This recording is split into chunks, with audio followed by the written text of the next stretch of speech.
Assalamualaikum warahmatullahi wabarakatuh. Kita ketemu lagi di kegiatan seru Gerakan Cerdas Komunikasi Indonesia Insan Smartcom.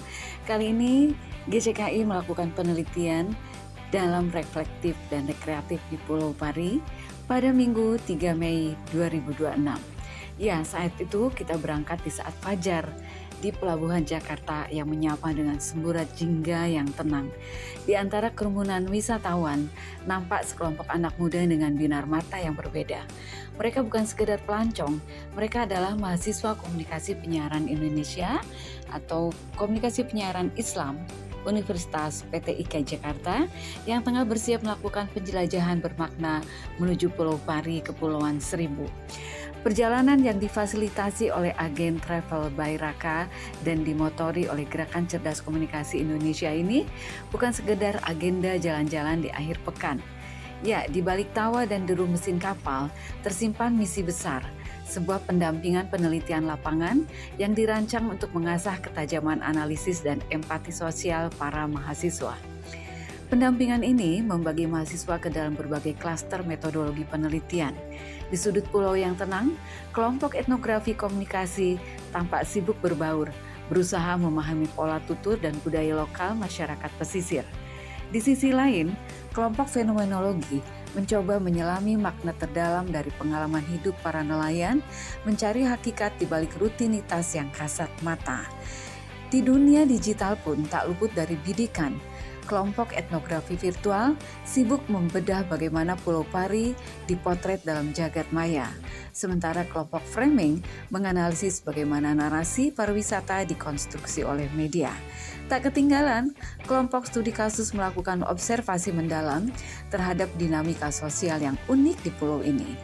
Pendampingan ini terasa semakin hidup dengan kehadiran staf GCKI yang turun langsung memberikan arahan.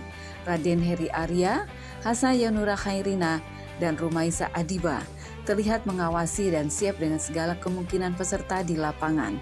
Sementara Dania Farsha serta Zaid Fakhyudin turut memastikan setiap data yang diambil memiliki kedalaman reflektif. Puncak dari dinamika emosional hari itu terjadi di tengah laut. Saat adrenalin dipacu melalui wahana banana boat, tawa pecah menyatu dengan deburan ombak. Namun bagi CKI, ini bukan sekedar hiburan. Ini adalah tentang menguji keberanian dan tantangan dalam air di saat mereka harus berpegangan erat dan menghadapi hempasan ombak. Mereka belajar tentang resiliensi, sebuah mentalitas yang wajib dimiliki peneliti saat menghadapi kebuntuan di lapangan, ungkap Heri selaku pendamping. Aktivitas ini menjadi jembatan antara teori yang kaku dan realitas yang cair. Mereka tidak hanya belajar tertawa lepas, juga menginternalisasi nilai keberanian yang nantinya akan tertuang dalam portofolio masa depan mereka.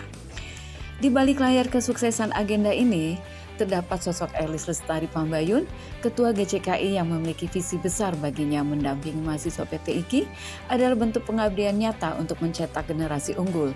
Ia berupaya memberikan yang terbaik bagi anak-anak bangsa melalui 3 pilar eksplorasi, yaitu intelektual, yaitu mengasah ketajaman metode penelitian yang diaplikasikan secara langsung. Emosional, yaitu membangun kedekatan, kerjasama tim, dan kontrol diri melalui tantangan fisik. Juga spiritual, yaitu menyadari kebesaran Sang Pencipta melalui keindahan alam dan interaksi manusiawi yang tulus. Perjalanan ini menyisakan jejak yang dalam, bahwa ilmu komunikasi tidak hanya bersemayam di dalam buku teks, tapi bernafas dalam interaksi di dermaga, dalam sorot mata penduduk lokal, dan dalam keberanian melawan rasa takut di tengah laut. Sebagai saran untuk pengembangan ke depan, integrasi hasil penelitian ini ke dalam platform digital atau jurnal pengabdian masyarakat akan sangat berharga. Portofolio yang disusun tidak boleh berhenti sebagai tugas kuliah, melainkan harus menjadi bukti otentik bahwa mahasiswa mampu membaca zaman dengan hati yang bersih dan pikiran yang tajam. Hal itu, Pulau Pari bukan hanya sekedar destinasi wisata. Ia menjelma menjadi laboratorium kehidupan, tempat di mana intelektualitas, emosi, dan spiritual menyatu dalam harmoni ombak Kepulauan Seribu. Oke, gitu saja laporan GCKI kali ini. Hasa Yanura Khairina melaporkan. Sampai jumpa.